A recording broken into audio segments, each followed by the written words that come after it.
¿Qué tal, chicos? Espero que se encuentren bien.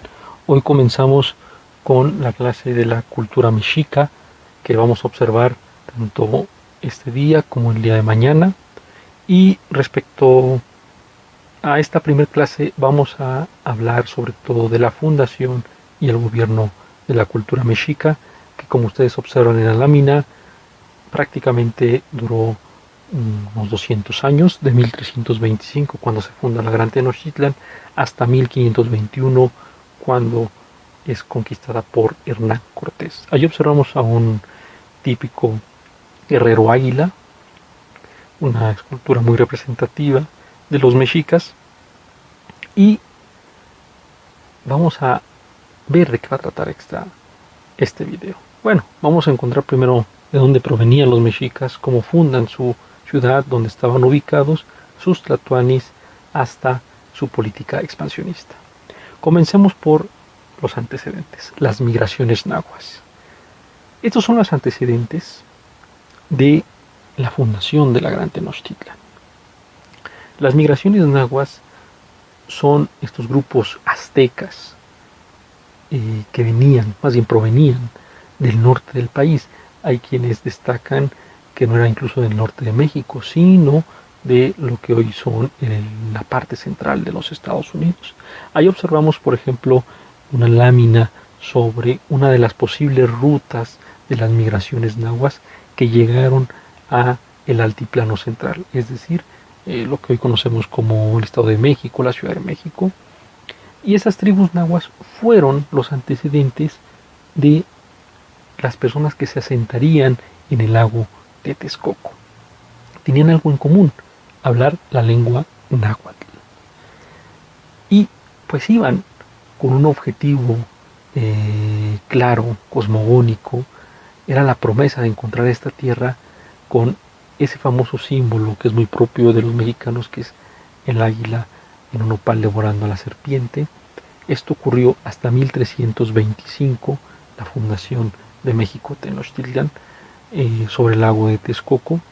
Esto significó no solamente que llegaran y digamos que prácticamente fundaran la ciudad, no, los nahuas o los aztecas tuvieron bastantes problemas al inicio para fundar una ciudad hasta el 25 y prácticamente tuvieron que pasar problemas con algunos vecinos hasta que van adquiriendo, van familiarizándose con estos grupos, van estableciendo alianzas y por lo tanto fundan la Ciudad de México Tenochtitlan en ese año. En ese entonces su principal líder era Tenoch. No se le conoce como Tlatoani.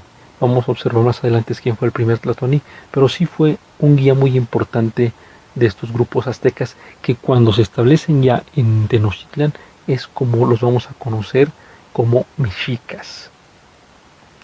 El primer punto que vamos a observar después de su fundación es pues dónde se ubicaban este pueblo, dónde se ubicó, dónde hasta qué territorios alcanzó. Pues bueno, en primer lugar, provenían del norte. 2. Se establecieron en el centro de México, en el altiplano central, hoy lo que conocemos como Ciudad de México. Punto número 3. Se empezaron a expandir hacia el sur de la República y llegaron prácticamente hasta Centroamérica. Este es un mapa que refleja el imperio mexica antes de la llegada de los conquistadores. Incluso podemos observar en la parte occidental parte del imperio Tarasco, que tenía una relación bastante conflictiva con los mexicas, pero por eso se le conoce como imperio. Ojo, imperio no es una palabra propia de la historiografía prehispánica, es como tildaron los europeos a este pueblo, pero sí mantenía un sistema de tributaciones, por parte de algunos productos que manejaban las otras culturas, les ofrecían personas para ser sacrificadas por los mismos mexicas. Esto era el imperio mexica, era el imperio más grande de Mesoamérica. Entramos al terreno de los gobernantes, que son conocidos como hueytlatoanis, es decir, los que gobiernan. El primer gobernante de los mexicas fue Acamapixtli, y así se sucedieron varios. Tuvimos, por ejemplo, dos Moctezumas, un Moctezuma Ilhuicamina, que llevó a cabo una política de consolidación del pueblo, y los tres más famosos, que es los que reconocemos con mayor facilidad, porque son los que se enfrentaron a los conquistadores, que es Moctezuma Xocoyotzin, quien fue el que recibió a Cortés, Cuitláhuac, quien lleva a cabo pues un enfrentamiento con los españoles y muere de viruela, y Cuauhtémoc, que es considerado el último tlatoani mexica y quien decide también combatir a los españoles. Ahí observamos esa lámina donde los observamos con cada uno de sus glifos representativos. Por consiguiente, hablaremos de la política expansionista. ¿Qué significa esto? Los mexicas, como habíamos visto, era un pueblo de origen, pues, norteño. Era un pueblo que había migrado muchos años.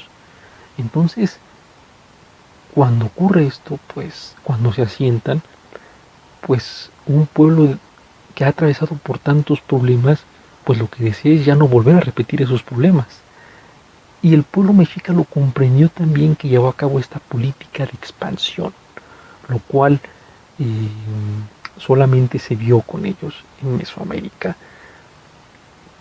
Fue un pueblo que, aparte que le dio mucha preponderancia a la clase guerrera, a la nobleza guerrera, y también supo negociar, acordar con sus vecinos. Y este es el caso de la Triple Alianza, que organizó con pueblos aledaños a México Tenochtitlan, y que con el que tratarán de expandirse mucho más allá del altiplano central, y lo hicieron con bastante éxito. Ahí observamos un dibujo sobre esta nobleza guerrera, entre la cual destacaron los famosos guerreros águila y guerreros jaguar. Bueno, como todo imperio, pues tiene un fin. Así como Roma también tuvo una hegemonía, cayó, una decadencia, los mexicas no es que hayan tenido una decadencia como los romanos. Su proceso civilizatorio fue interrumpido por la llegada de los españoles, y esto ocurrió en 1521, justamente casi 200 años después de ser fundada. Todos sabemos prácticamente a grosso modo la historia de la caída de México Tenochtitlan. Ahí observamos un dibujo sobre el encuentro entre Moctezuma y Cortés, y pues mencionar que significó acabar con una cultura, significó también pues muchas matanzas, pero también significó la asimilación por parte de estos dos pueblos pues muy distintos, los españoles y los indígenas mesoamericanos, para desarrollarse. Muchos nobles mexicas siguieron teniendo los mismos privilegios después de la conquista, ya que llegaron a acuerdos con Cortés. Otros no tuvieron la misma suerte. Y con esto concluyo.